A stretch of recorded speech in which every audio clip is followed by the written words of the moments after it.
നല്ല പഞ്ഞി പോലെ സോഫ്റ്റായ അരിയെല്ലാം ഗോൾഡൻ കളറിലുള്ള അപ്പം ഉണ്ടാക്കി നോക്കിയാലോ. അപ്പോൾ ഞാനിവിടെ എടുത്തിരിക്കുന്നത് 4 കപ്പ് പച്ചരിയാണ് കേട്ടോ. നിങ്ങൾക്ക് 1 കപ്പ് പച്ചരി എടുക്കാം. ചെറു ചൂടുവെള്ളത്തിൽ ഒരു 5 മണിക്കൂർ കുതിർത്തി എടുക്കുക കേട്ടോ. 1 കപ്പ് പച്ചരിക്ക് 1 കപ്പ് ചോറ് എന്ന കണക്കിലാണ് ഞാനിവിടെ 4 കപ്പ് ചോറും എടുത്തിട്ടുണ്ട്.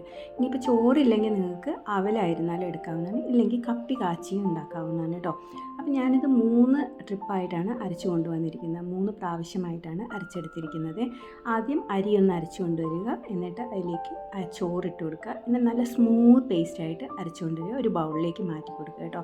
അപ്പോൾ ഈ വീഡിയോ ഒക്കെ ഞാൻ മുന്നേ ഇട്ടിട്ടുണ്ടായിരുന്നു. അപ്പോൾ ഒരുപാട് പേര് പറഞ്ഞു സെർച്ച് ചെയ്തിട്ട് കിട്ടുന്നില്ല എന്ന്. അതുകൊണ്ടാണ് ഞാൻ ഒന്നും കൂടി ചെയ്ത് കാണിക്കുന്നത്.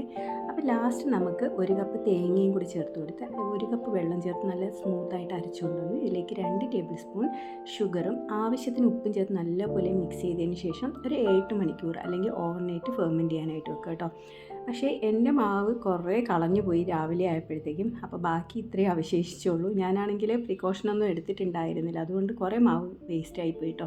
ഇനി ഇതിലേക്ക് ഞാൻ കുറച്ച് ബേക്കിംഗ് സോഡ ഇട്ട് കൊടുക്കുന്നുണ്ട്. ബേക്കിംഗ് സോഡ ഇടുമ്പോൾ കുറച്ചുകൂടെ എയർ കയറിയിട്ട് നല്ല കുറച്ചുകൂടി സോഫ്റ്റ് ആവും കേട്ടോ. അപ്പോൾ അത് വേണ്ടാന്നുണ്ടെങ്കിൽ നിങ്ങൾക്ക് ഒഴിവാക്കാവുന്നതാണ്. നല്ലപോലെ മിക്സ് ചെയ്ത് ഒരു 10 മിനിറ്റും കൂടെ റെസ്റ്റ് ചെയ്യാനായിട്ട് വെക്കാം.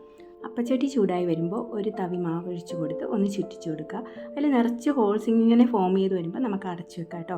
ഒരു 2 മിനിറ്റ് അടച്ചു വെച്ച് കഴിഞ്ഞാൽ അപ്പം റെഡി ആയിട്ടുണ്ടായിരിക്കും. കണ്ടില്ലേ, ഗോൾഡൻ കളറിലുള്ള അരികൊക്കെയുള്ള നല്ല അടിപൊളി പഞ്ഞി പോലത്തെ അപ്പമാണ് കേട്ടോ.